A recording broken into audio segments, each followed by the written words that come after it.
If we were standing in your physical shoes, we would decide to be lazy. We would decide to be lazy for a little while. Because in your giving yourself permission to be lazy, you're giving yourself permission to allow your grid to fill in with everything that you've already chosen and put into your vortex.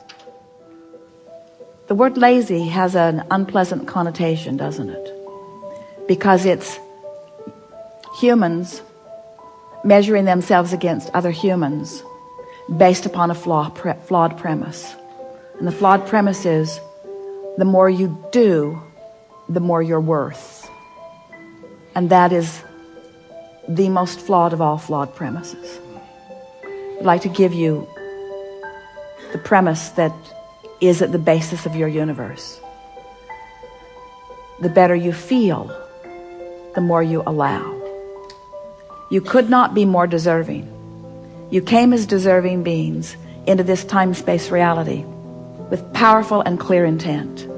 You've been mixing it up with others and defining what's important, not only to you personally, but important to you on behalf of others. You've included in your vortex the well-being of many others. In some cases, mass consciousness. In some cases, a community. In some cases, a family. But you've included in your vortex a desire for the well-being of far more than your personal self. But it is necessary for you to tend to the well-being of your personal self in order to be a productive advocate for the well-being for anyone else. In other words, you cannot give, or you cannot extend, or you cannot punctuate, or you cannot accentuate, you cannot assist anything that you are not already feeling.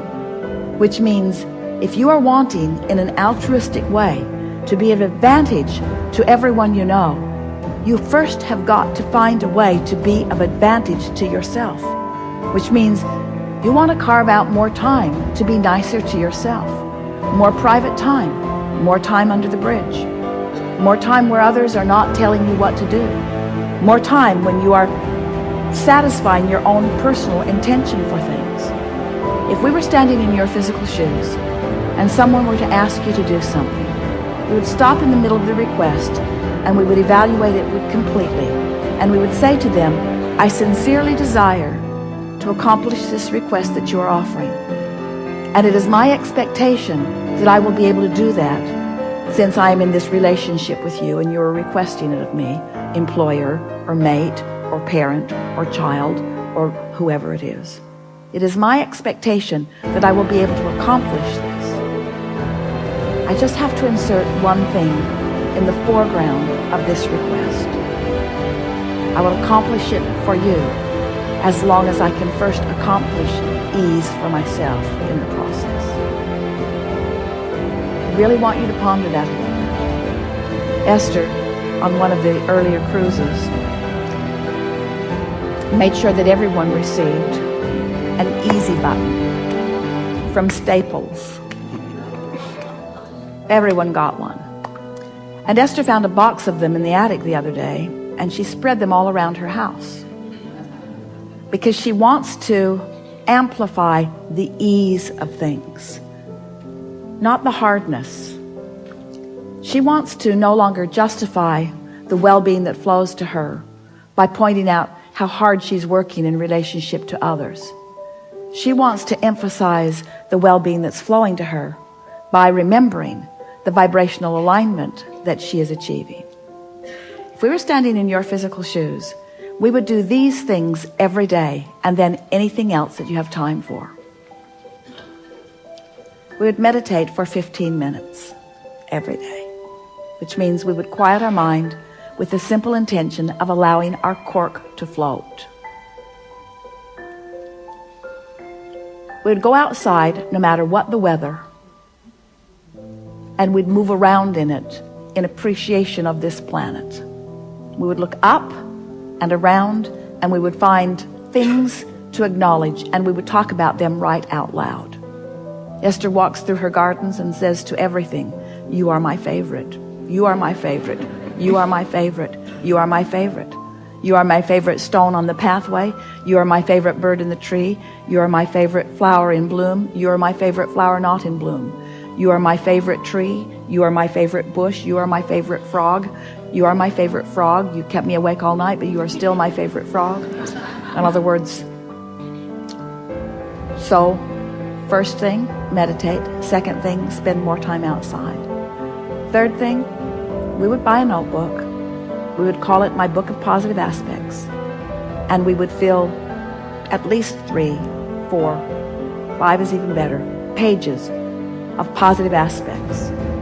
5 different subjects, and write the positive aspects of it. Training your vibration into that upward place.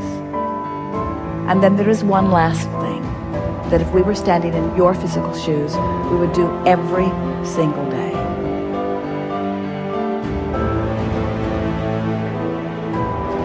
We would look upward and outward.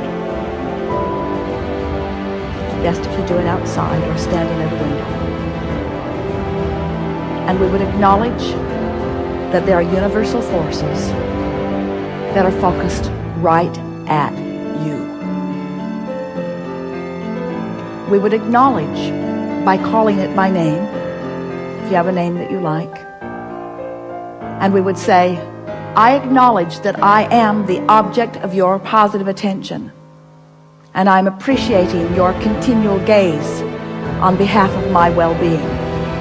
And today, no matter where I am, no matter where I am going, no matter what I am doing, and no matter who I am doing it with, I will be in conscious awareness that you too are there with me, appreciating me, supporting me,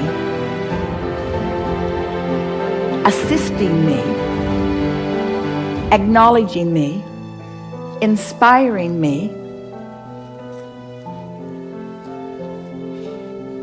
guiding me, having fun with me, acknowledging me, supporting me, assisting me, inspiring me, helping me, guiding me, aware of me, loving me, showing me, inspiring me, guiding me, helping me, uplifting me, showing me.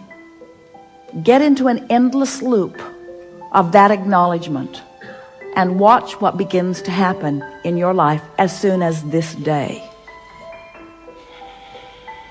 Your vortex is filled to the brim with specific requests that you have put there and that you are deserving of the realization of.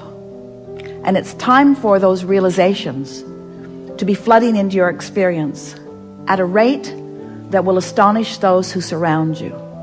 It's time for you to remember what you've put there and to bring it forward active into your today experience.